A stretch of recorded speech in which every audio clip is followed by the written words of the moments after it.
So I think it's reasonable to assume that there's a novelty edge in pornography, like there is in so many quasi-addictive phenomena. And so it has to become, because novelty is a sexual kick, it has to stay novel, and that means that over time it's going to become more extreme. So that's not good. Well, so how do you resensitize yourself in some sense? Well, you stop. You stop. And then hopefully you recover. And then you deprive yourself of that outlet, let's say. And you might say, well, you know, is that absolutely necessary? And maybe there's nothing wrong with pornography. It's like, well, I don't know, man. Like, have you ever really met a guy who is proud of that? Like, you know what I mean? That makes him feel like, I'm the guy, man. You know, I'm watching pornography and getting off. It's like, what a man. I don't believe anyone feels that. And to me, maybe I'm wrong. And to me, that's an indication that, yeah, we know. No, it's pretty cheap. It's cheap. It's easy.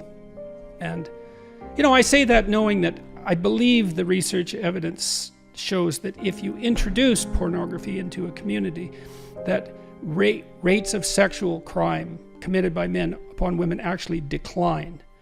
So there is perhaps some utility in the outlet. But, you know, that's a unidimensional analysis and doesn't take into account all the other effects of pornography. So, including the ones you described, and I think that those are real. It makes sense that they're real, you know, because it's super satiation, and it's a non-trivial technological problem. You know, it's now possible for young men to look at more beautiful nude women in one day than any man has ever seen, you know, prior to 10 years ago, 20 years ago, than any man in history had ever seen. That's not nothing. That's something. And to think that doesn't do anything to you, it's like, no, that likely does something to you. So don't substitute the false for the real. And don't underestimate the utility of deprivation. You know, what do we need to drive us forward to have the adventure of our life? You know, well, some deprivation, that's for sure. That heightens desire and drive, and maybe you need that. You're afraid to approach a woman. Well, you remove part of your drive with pornography, and so now you don't have that sexual urge to overcome that anxiety, and so you stay timid for your entire life. You know, maybe not, but maybe. Effect of free and widely available pornography is having on young people, especially men in our society at this time? Well, I think it's like Treasure Island in Pinocchio. It's all pleasure with no responsibility. That's deadening. It's parasitical in a sense, and I don't mean that. I'm not making a value judgment. I mean, it's no wonder the young guys are caught up in this, because it's an unbelievably powerful technology. It drove the development of the internet, let's not forget, right? So it taps into one viciously primordial motivation. And so these guys are being blasted by what biologists call super stimuli all the time. So imagine that there's a biological stimulus that has an effect on you, and then you can magnify it. And the typical porn actress, not the amateurs, but the professionals, have their sexually provocative physical elements exaggerated. And so men are very visual in terms of their sexual processing. And so, you know, the guys are pulled into it, and they're pulled into it also by curiosity. But I think that ethically it's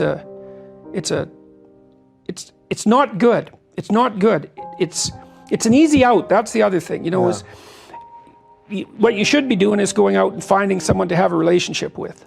And if you can gratify yourself with no transformation, but let's say you can't find someone, well, then you might say that's an indication you should change.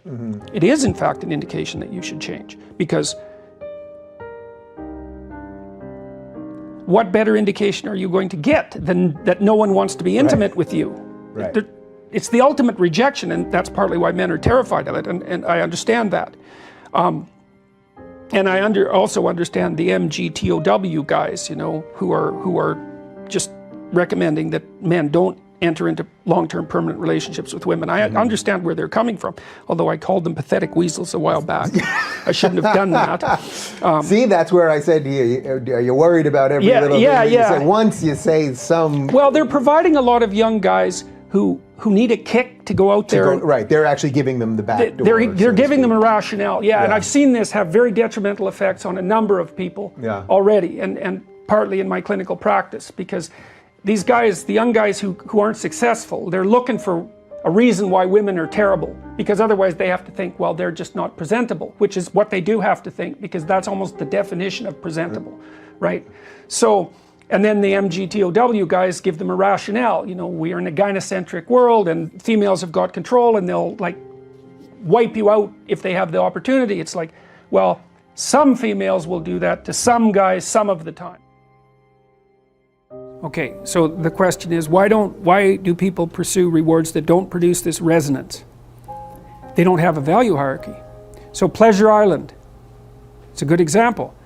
Those kids that were brought there were lost. So they didn't have anywhere to go. They didn't have an identity. So they default to local pleasure. And that's better than none. Although the problem with local pleasure, well, as the narrative made clear, is that you better look out if you're impulsive, because it's going to kick back on you hard. And the reason is, you're only considering the immediate time frame.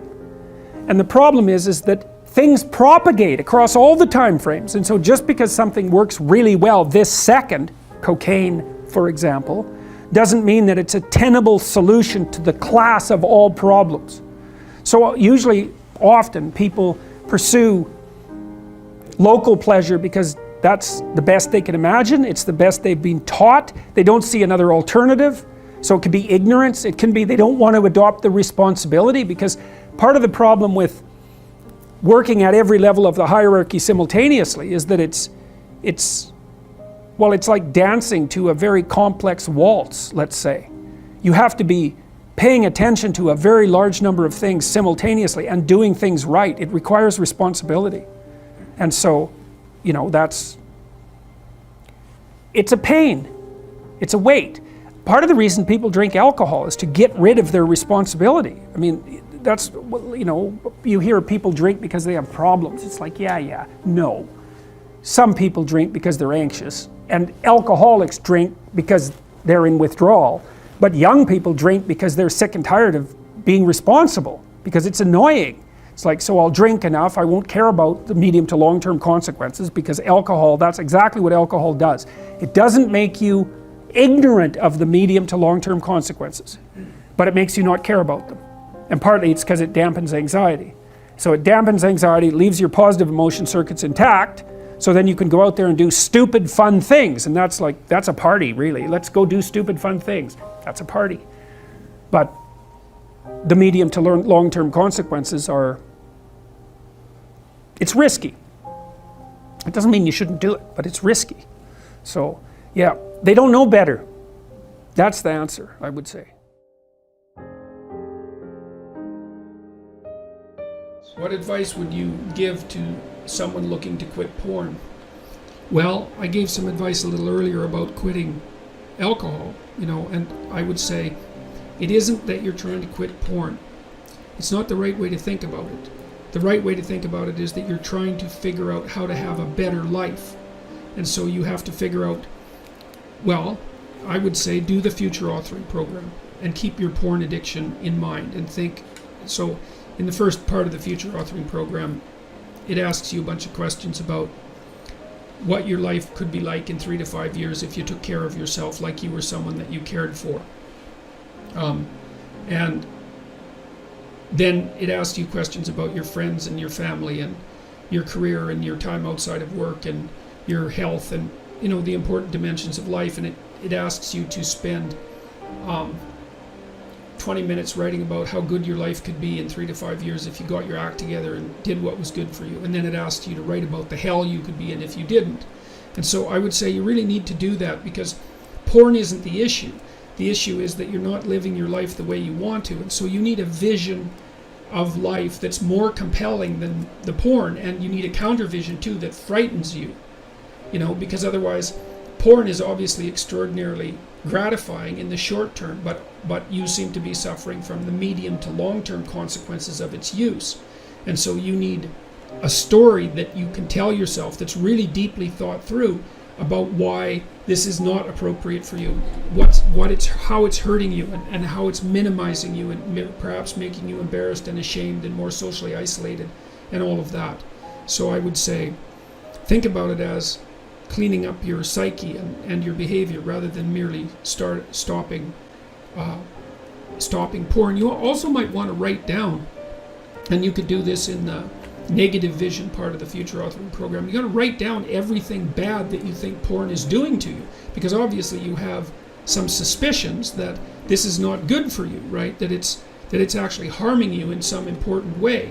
And so you need to be fully cognizant of what those ways are, and then take them seriously and decide if that's the pathway through life on which you wish to travel. And then I would also say good luck to you. It's a very good idea to identify one of your weaknesses and work on it. You can strengthen yourself substantially by doing that.